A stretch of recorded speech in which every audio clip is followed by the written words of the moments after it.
ኤፍዬ ይመችክ ይመችክ። ዛሬማ የልቤን ነው ያደረስከው። ወይኔ ፈጣሪ ሆይ ልብ እንዳለው ሰው እዛች ጋር መጥቶ እምቡር ስል እኮ ልኩን አስገባው። እናንተዬ ያለ አቅሙ ውጥር ንጥር አለ እኮ።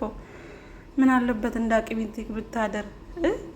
ልክ ጉልበተኛ ይመስል በቃ እኔ ነኝ ወንድ አንተ ሴት ነህ ምናምን ነገር እያለ እዛች ጋር እምቡር ብሎ 4 እግሩን በላ። ይመችክ ኤፊ። በወሬ አይደለም ገባ፣ በተግባር ነው ወንድ ልጅ። ወሬ ብቻ ቱሪና አፋ። አንተ ምን ቤት ነክ እዛ ጋር መተከም ቡሩን የምትለው?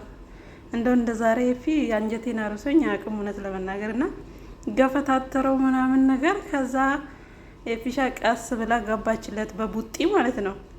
ይውሪ ነው የምላቸው። አንጀቴን የራሰው ያና 2 ነው። አንዴ ቡጢ ሲሰጠው እግሩ ወደ ሰማይ ነቀለው። ጋይስ ይውሪ ነው እኮ ነው የምላቸው። አያችሁት አይደለ? እና እንደ ዛሬ አስቆኛ አቅም ማለት ነው ኤፍሬም። እና ይመችክ የልቤን ያደረስከውና ምንድነው? ቆይ እናንተ ቡችሎቹ እንደዚህ የሚያንጫጫችሁ? ልጁ ራሱ እኮ ባለቤት አለው አይደል እንዴ? ምን አገባችሁ? እስኪ አንተ አሁን እዛች ጋር መተክ ቡር የምትለው? ለነገሩ ውሻ ለበላበት ነው የሚጮኸው ተብሏል። ስለዚህ አንተም አሁን ያቺ የተከፈለችልክ ነገር ስላለች ለእሷ ነው እንደዚህ። እሷ ንግስት ነች፣ እሷ ምንድነች እያልክ እንደዚህ ያዙኝ ልቀቁኝ ስትል አንተ ራሱ ራት እንዳትሆን ብቻ ተረጋግተ ቁጭ ብትል ይሻልሃል። እና ኤፍሬም ይመችክ። የምሬን ነው ምልክ። የሰው ልክ እኮ ነው ኤፊ። እና 4 እግሩን አስፋ